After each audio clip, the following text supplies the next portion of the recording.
Hello, this is George Stover in Baltimore, Maryland. Thank you for attending this screening of Nightbeast.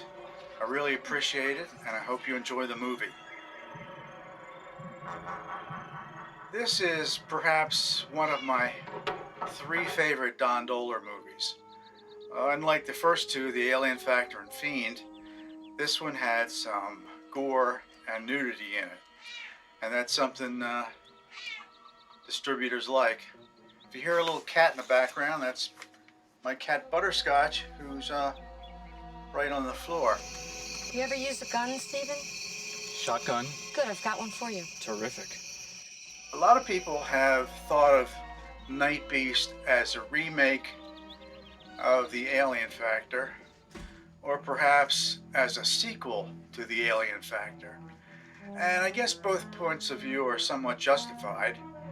There are some of the same characters in both movies, but I always like to think of Nightbeast along the lines of an episode of The Night Stalker. If you'll recall, in that TV series, Darren McGavin played Kolchak, and Vincenzo was his boss at the paper, and there were a couple of supporting characters. And during the course of the series, every week, Kolchak would encounter a new monster, and no mention was ever made of the monster in the previous episode or episodes. So I like to think of Nightbeast sort of like along those lines, where the same characters interact with yet another monster. You'll notice in the credits a couple of times somebody named Jeffrey Abrams. That was 15-year-old Jeffrey Abrams that Don Dohler corresponded with in California, and Master Abrams sent him some audio files on tape, because there were no MP3 files and no internet back in those days.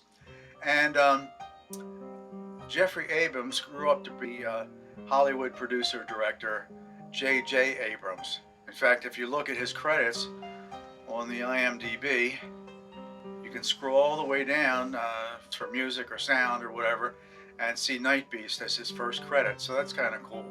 Also, another fun fact is this one. There's a movie called Mandy, starring Nicolas Cage, and in that movie, in one scene, he's sitting on the couch with a lady, and they're watching TV, and there's a couple of clips of Nightbeast on the TV, so that was kind of cool. The director, as I understand it, was a fan of Don Dohler's movies, and for that one, he must have contacted Troma. Last but not least, this is the lab coat I wore in Nightbeast, as well as in The Alien Factor, and a couple of other movies since then. And it still fits really well, except around the middle. It's a little tight around the middle.